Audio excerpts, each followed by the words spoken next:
फजल रहमान अपने इत्तेहादियों से नाराज़ हैं कि उनको दुबई में होने वाली मुलाकातों के मुतालिक इत्माद में नहीं लिया गया।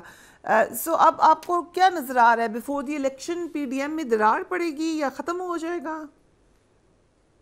देखिए, ज़ाहिर है ये कोई इंतखाबी इत्तेहाद तो है नहीं, या जिस तरह हम कहते हैं इसमें जब इलेक्शंस का वक्त आता है तो ज़ाहिर है हर पार्टी जो है, ख़ास तौर पे अगर इत्तेहादी हैं, पिछले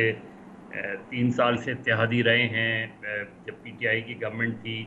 उसके ख़िलाफ़ मिलकर वो की है, बीच में दिसंबर 2020 में पीपल्स पार्टी पीडीएम से निकल गई थी, तो वो इत्तेहादी तो ज़रूर हैं, लेकिन इस वक्त जो मौलाना फजल रहमान का बयान आया है वो कुछ समझ से बालातर है। और उसकी वजह ये है कि उससे जो मीटिंग हुई हैं दुबई में, या तो वो चीज़ें हैं जिसका हमें ज़ाहिर है, हम में से किसी को शायद पता नहीं, कोई बहुत बड़ा फैसला कर लिया है जिससे मौलाना फजल रहमान को इत्तला मिली है और उस पर उन्होंने रिएक्ट किया है, वरना तो उसकी सिवाय स्पेकुलेटिव स्टोरीज़ के और कोई किसी लीडर्स की तरफ से उस मुलाकात के बारे में कोई बहुत ही तस्दीक शुदा बात सामने नहीं आई है। माँ से बायस के कि हाँ मुलाकात हुई है, लेकिन उस मुलाकात में क्या तय हुआ है, जहाँ तक मेरी इत्तला है वो ये कि मुलाकात इनकन्क्लूसिव रही है और शायद दोबारा मुलाकात हो, और ये कि ये नवाज़ शरीफ साहब और आसिफ अली जरदारी के दरमियान जो मुलाकात है उसमें जो भी चीज़ें तय हुई हैं या होने जा रही हैं, उसका ज़ाहिर है उसमें मौलाना फजल रहमान को एतमाद में वो लेंगे, नवाज़ शरीफ तो कम से कम लेंगे, आसिफ अली जरदारी ज़ाहिर है पीडीएम का हिस्सा नहीं है। लेकिन मेरा ख्याल है मौलाना ने थोड़ा सा इस तरीके जो बयान दिया है वो एक तरीके से वार्निंग टाइप के आप ले लें, क्योंकि मौलाना फजल रहमान का अगला जो भी इंतखाबात होंगे, ख़ासतौर पर खैबर पख्तूनख्वा में, वहाँ मौलाना के स्टेक्स हैं और वो ये समझते हैं कि वहाँ मौलाना क्योंकि पिछले 2 इलेक्शन वहाँ से हार गए, तो लिहाजा इस मामले में वो खासे वो हैं कि कहीं मुस्लिम लीग नून और पीपल्स पार्टी आपस में बंदर बांट ना कर रही हो, जो कि मेरा ख्याल है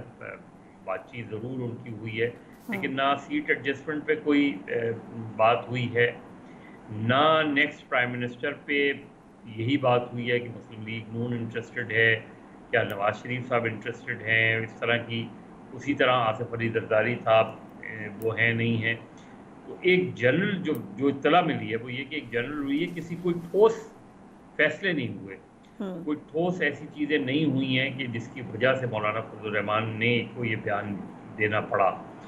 अब मौलाना फजल रहमान अगले सेटअप में अपने लिए क्या देख रहे हैं, ये बहुत सिग्निफिकेंट है।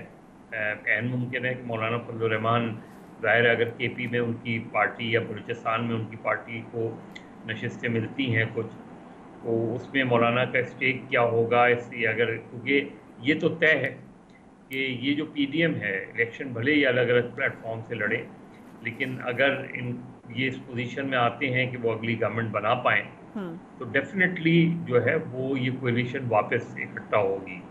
उसमें मौलाना फजल रहमान का स्टेक क्या हो सकता है। मौलाना फजल रहमान मेरे से मैं बिल्कुल कोई ठोस बात नहीं करूँगा, लेकिन ऐन मुमकिन है कि मौलाना फजल रहमान प्रेसिडेंसी की तरफ देख रहे हों कि वो अगर पिछली मरतबा आसिफ अली जरदारी सदर रह सकते हैं तो मौलाना फजल रहमान सदर क्यों नहीं बन सकते। तो एक बारगेनिंग चिप ज़रूर है, एक बारगेनिंग पोजीशन, अपनी बारगेनिंग पोजीशन ज़रूर बता रहे हैं, लेकिन जिस तरह का रिएक्शन मौलाना फजल रहमान ने दिया है उससे या तो उनके पास कोई ऐसी इत्तला है कि कोई ठोस फैसला हो गया है नवाज शरीफ और जरदारी साहब के दरमियान, वरना तो अब तक जो भी खबरें चली हैं वो सब स्पेकुलेटिव चली हैं।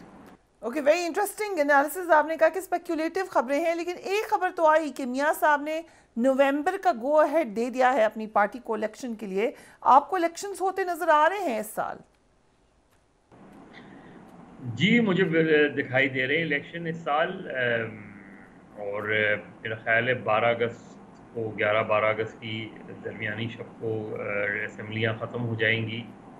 इसकी भी काफ़ी हद तक तस्दीक हो रही है। अब अनटिल अनलेस कोई अगर नेचुरल कोई डिज़ास्टर ना आ जाए, कोई इस तरह की تو مجھے الیکشن جو ہے اس سے آگے جاتے ہوئے نظر نہیں آ رہے. حالانکہ دبئی میں جو میٹنگ ہوئی ہے اس میں کچھ مسلم لیگ نون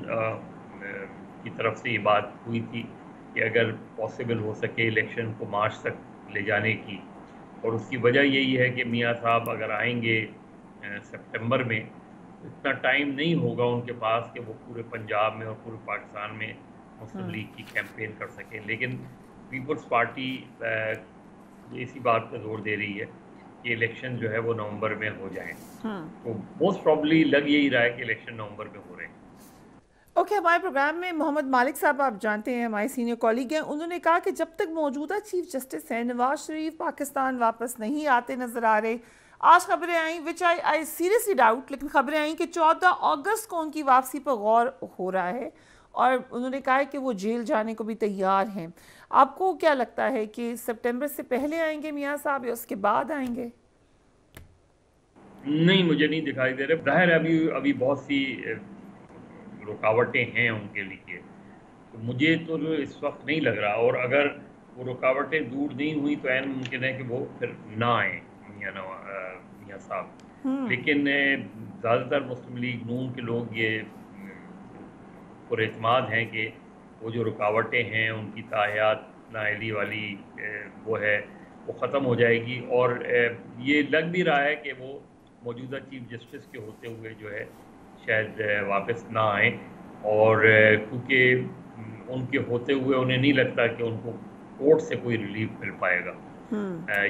تو اس لیے اس چیز کا امکان کم ہے کہ وہ 14 اگست کو واپس آ جائیں. مظہر صاحب, سید خورشید شاہ صاحب نے ایک سٹیٹمنٹ دیا ہے, انہوں نے کہا ہے کہ آصف زرداری اور میاں نواز شریف کے درمیان نگران حکومت پر اتفاق ہو گیا, کوٹ ان کوٹ. کیا نگران حکومت کا فیصلہ نواز شریف صاحب اور آصف زرداری کریں گے؟ مطلب اگر کر بھی لیں تو آفیشلی اناؤنس کرنا, کیونکہ کانسٹیٹیوشن کے مطابق تو وزیر اعظم اور اپوزیشن لیڈر کا یہ کام ہے. So what will these people do? وہ بس ایک ربر اسٹیمپ کا کام کریں گے؟ جو موجودہ اپوزیشن لیڈر ہیں وہ تو انہوں نے خود اپنے کنڈکٹ سے ثابت کیا ہے کہ وہ ربر اسٹیمپ ہیں. انہوں نے حسرتی رہی کہ کبھی انہوں نے اتنے اس پیریڈ میں اپوزیشن لیڈر کا کردار ادا کیا ہو. شاید دکھاوے کا ہی اپوزیشن لیڈر کا کردار ادا کر دیتے, لیکن بدقسمتی سے راجہ ریاض صاحب جو ہے وہ حکومت سے زیادہ حکومت کے حمایتی نظر آئے. اور اس کے بہت آبویس سے ریزنز ہیں. جب وہ اسمبلی ختم ہوگی تو عین ممکن ہے کہ راجہ ریاض مسلم لیگ نون میں شمولیت اختیار کر لیں اور ان کے پلیٹ فارم سے جو ہے الیکشن لڑیں. تو یہ تو وہ جو بھی کہیں گے زرداری صاحب اور میاں صاحب اور پی ڈی ایم اور پیپلز پارٹی میں نگراں حکومت کے حوالے سے جو بھی فیصلہ ہوگا, راجہ ریاض صاحب کا فیصلہ اس سے ہٹ کر نہیں ہوگا.